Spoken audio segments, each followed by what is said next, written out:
Hello everyone, Charles Watts here. It is Tuesday. I hope you are well and you're having a very, very good start to your week. The sun is shining. It's glorious over here in the UK. So wherever you're watching this around the world, I hope you are having a very fine morning or afternoon, whatever time you're watching this video. Plenty to talk about today. We'll talk about Stan Kroenke and Josh Kroenke. Yet more title success for them over in America. They've certainly struck on a bit of a winning formula. It seems KSC, fingers crossed, they can bring that to Arsenal. Very nearly did last season, of course. We shall see how that progresses. We'll talk about Declan Rice, of course, because we've got to talk about Declan Rice because it's going to be the summer of Declan Rice until this deal is done and dusted and he's an Arsenal player. Talk a little bit about Kylian Mbappe, just because I want to talk about Mbappe, not because he's going to sign for Arsenal before you get excited. And then, of course, we will take some of your questions from yesterday's video. Thank you very much, as always, for sending those comments/questions in. Really appreciate your time. And I will try and respond to them as best as I can. Okay, let's start with the Stan Kroenke, shall we? And really very positive night for them. Of course, again, the Denver Nuggets clinching their first NBA title, doing it in style as well against Miami Heat. 4-1 series win. I think what was the score last night? 94-89. They wanted to clinch it. Really, great scenes afterwards. I was looking through all the footage today and the photos, and Stan and Josh Kroenke right at the forefront of it all with a trophy. And they've just seemed to have really struck upon a bit of a winning formula. When KSC have always kind of been known as that sort of ownership group who the clubs do all right. They're sort of mid-table type thing, but never really push on and win too many titles. But that has certainly changed in the last sort of 18 months or so. It's like, obviously, you got the Rams who are the Super Bowl champs 2022. I was looking at it now. Obviously, the Nuggets last night. You had the Colorado Avalanche winning the Stanley Cup 2022 and the Colorado Mammoth winning the Lacrosse League champs in 2022. And obviously over here in the UK, lacrosse doesn't seem like quite a big thing, but it is a big thing over there. So 4 titles in the space of 18 months, which you would think when you sort of factor that over towards and link it towards Arsenal, you think it has to be a good thing because they've clearly stumbled upon something that works. And it very nearly worked at Arsenal as well. You could have easily added a Premier League title to that list had Arsenal not thrown away some points towards the end of the last season and been up against Manchester City. Obviously, the US sporting system is very different in terms of the sort of wages and everything like that and how it all works and the draft system. So it is different over here. And, at the moment, they've only won FA Cups. They've not won a title since they've been on board at Arsenal, but they are getting closer. I think maybe has opinion changed on the Kroenkes? I think it's certainly the best. I think how Arsenal fans consider that relationship with KSC now is probably the best it has been since they've been at the club. Obviously, Arsenal are winning a lot of games at the moment, and that helps. When you're winning games, you don't tend to focus too much on the owners and what they're doing. But I think when you look at the sort of plan they've got, certainly since they took full control, as I sort of sit here now, I feel more comfortable with KSC running Arsenal than I have done previously, because of the money that they have invested in terms of buying players. Arsenal spent an awful lot, whether that's out and out the Kroenkes' money or not. They've certainly managed to find ways of spending a lot of money when Arsenal haven't been in the Champions League and improving the squad. They've backed Arteta, they've backed Edu, they've given them the money to spend. They've agreed with some of the big decisions that the management have made in terms of big name players on big wages and not playing them. The Aubameyang thing. A lot of owners wouldn't have supported the manager through that. Same with Ozil, but they've sided with the manager, so there's no conflict there. There's a real sort of link between the ownership and the board and technical director and the manager. It just feels like the club's pretty well run at the moment. And you haven't always really been able to say that since KSC have been in the picture. And so I would say probably if you sort of took a straw poll now of Arsenal fans and how you feel about KSC and how you feel about the Kroenkes and the ownership, it's probably best now than it. The results would be best now than that has been since they've been at the club.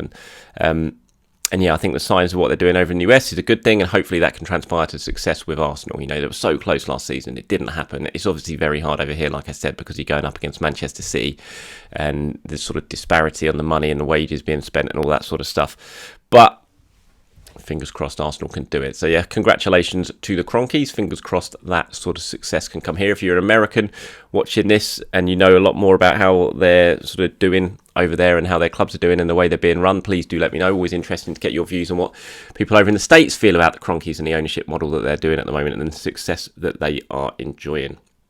Okay, Declan Rice. So he is linked up now with England. We saw the pictures yesterday of him going over. He had a couple of days more rest than the other England players, but he has linked up with the squad now. We saw the pictures yesterday of him hugging Aaron Ramsdale, hugging Bukayo Saka. I thought the social media team with England were pretty smart in the way they did that. I think they probably knew that they were going to generate good numbers on the tweets by putting those pictures out. And Jacob Steinberg over at The Guardian, who is very, very, very well in at West Ham, very good patch reporter over there, wrote the autobiography for Mark Noble's autobiography. He wrote a story yesterday in The Guardian saying that it's now, looking very positive in terms of Declan Rice at Arsenal. Said it could be up to 100 million with add-ons. So the kind of figure that's always being talked about behind the scenes, 92 million, that seems to be the sort of figure that it could end up being in terms of a sort of straight up transfer fee. But then with clauses and things like that, if Arsenal win the title or something like that, they can push it up to over 100 million.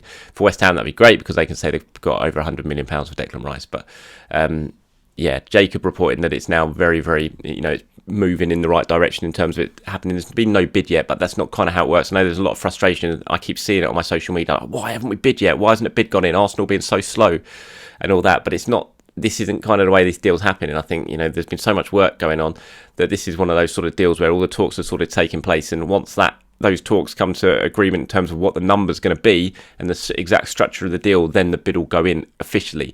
So it's not a case of sort of, right, we'll bid for this player, they're going to reject it, bid, reject it. It's like everyone kind of working towards trying to get this deal done because West Ham have already freely admitted that Declan Rice can go and they want it to happen this summer so they can move on and get some replacements in because they've given him their word. So that's how the sort of talks are going at the moment. So I don't think you need to be too worried and get growing too impatient about the fact of we haven't heard of this official bid going in yet because all the talks are happening behind the scenes to kind of get to the point where everyone agrees on the number and then the bid goes in and it can just get done. Now, England have got a couple of games coming up. Where is it? They got Malta on Friday and then it's North Macedonia on Monday. So obviously Declan Rice is going to be involved in that. He doesn't need to be here for the talks to continue and the fee to be agreed, obviously.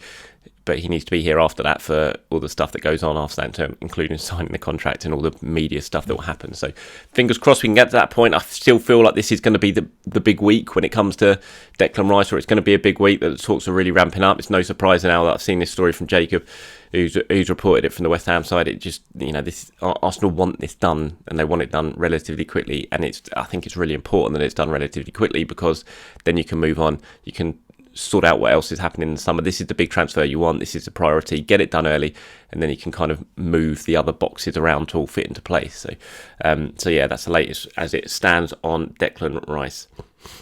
Kylian Mbappe, my tweet from about, must be about 2017 when Wenger was in charge and when Mbappe was still a kid coming through at Monaco.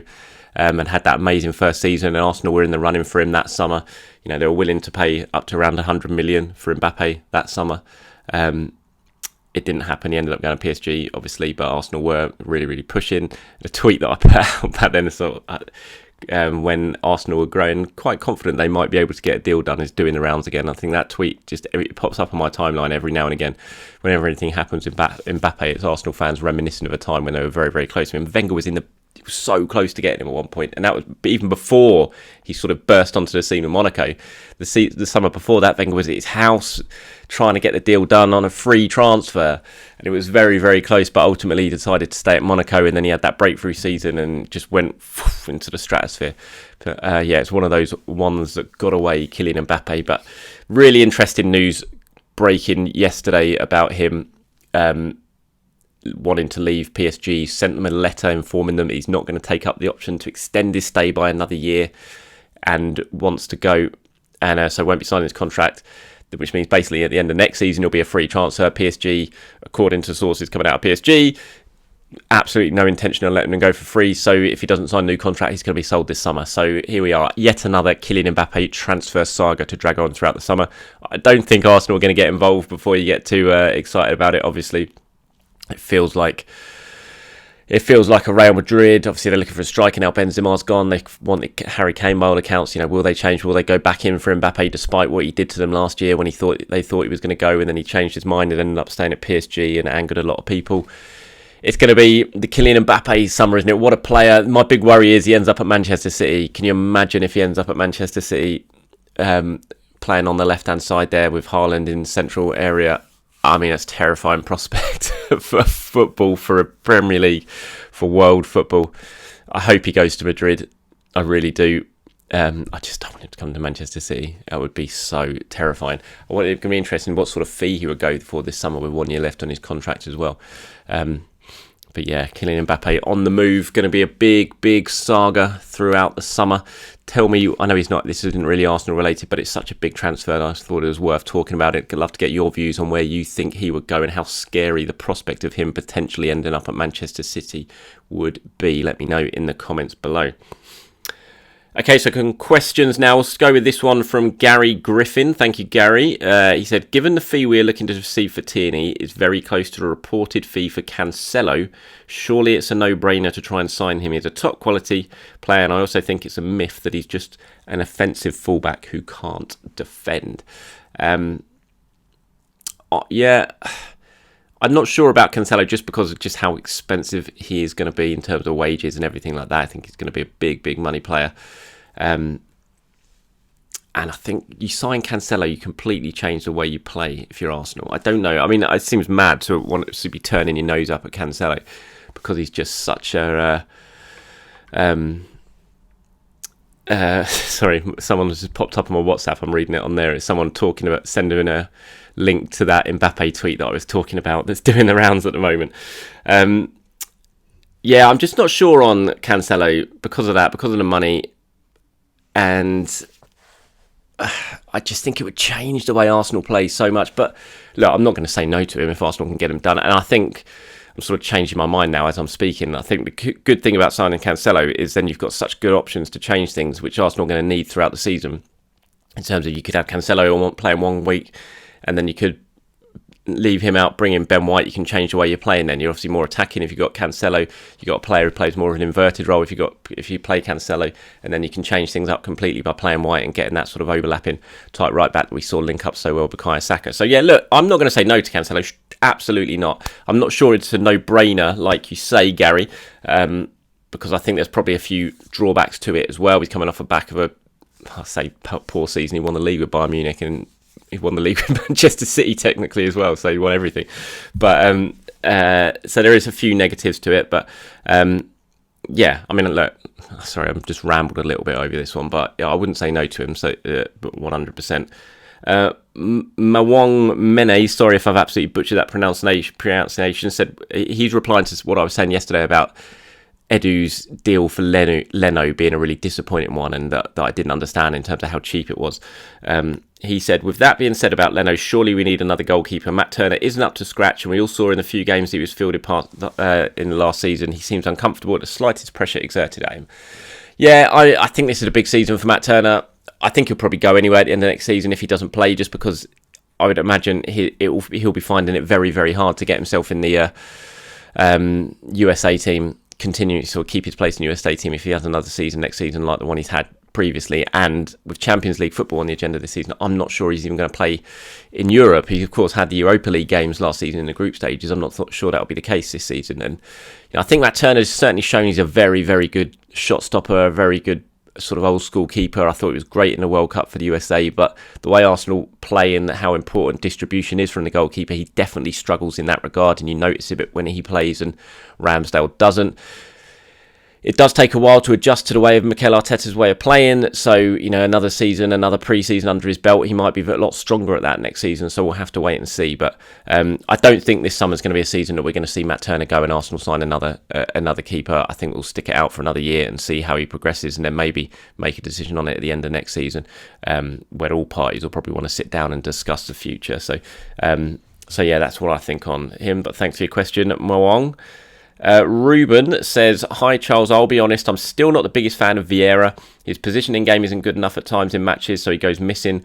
What would you think of Arteta moulding him more into a wide playmaker similar to the profile of Bernardo Silva? I mean, I think he can play there. I think we've seen. I honestly think he's probably played better when he's played out there at times when he's played than he has when he's played in the central areas, when he just kind of gets bullied out of the sort of hustle bustle of those central areas. He gets completely bullied, and yeah, I mean, look, for me, massive question marks over Fabio Vieira.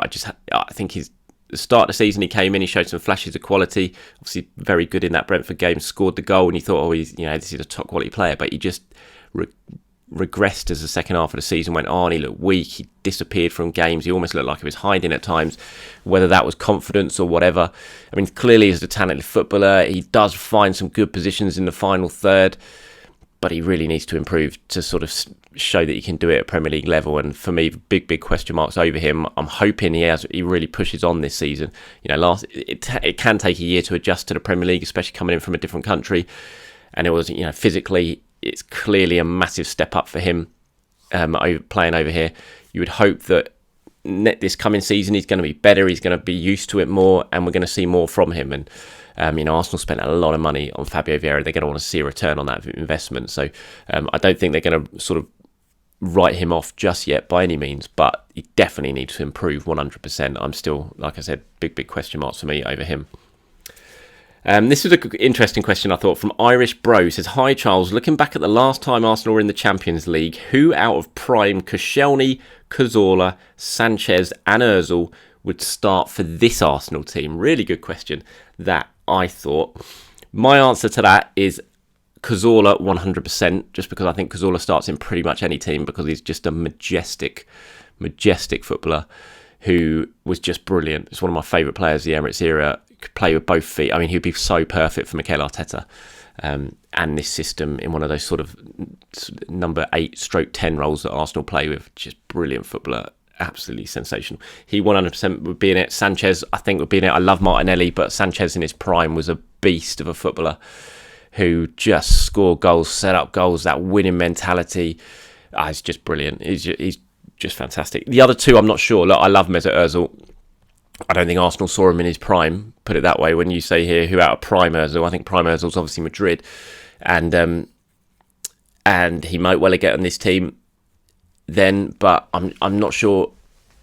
I don't think he'll get in this team now, just because I don't think he fits the way of playing. Even in his prime, he still feels like a little bit of a luxury player, as good as he was, and I'm not sure that fits Arteta's sort of work ethic that he wants in his team. You look at the way Odegaard sort of drives Arsenal on from that sort of number 10 area. Wouldn't really get that with Ozil. You would get the brilliant moments and that absolutely amazing skill that he's got, but I'm not sure he would get in this Arsenal team. And I don't think Koscielny would either, as much as I really like Koscielny. I thought he was brilliant at times, certainly prone to a big mistake, but I don't think he gets in ahead of Gabriel and Saliba at the centre-back. So, good question, Irish, and I know a lot of people are going to disagree with me with that. A lot of Ozil fans are going to be fuming that I said that he wouldn't get in this Arsenal team. But for me, in those positions, I'd choose Cazorla over Ozil every day of the week, I would say. So, Sanchez and Cazorla, they get in. Koscielny and Ozil probably on the bench in this Arsenal team. Thank you very much for watching, everyone. Appreciate your time. As always, have a very good day. Enjoy the sunshine, and I'll speak to you very, very soon.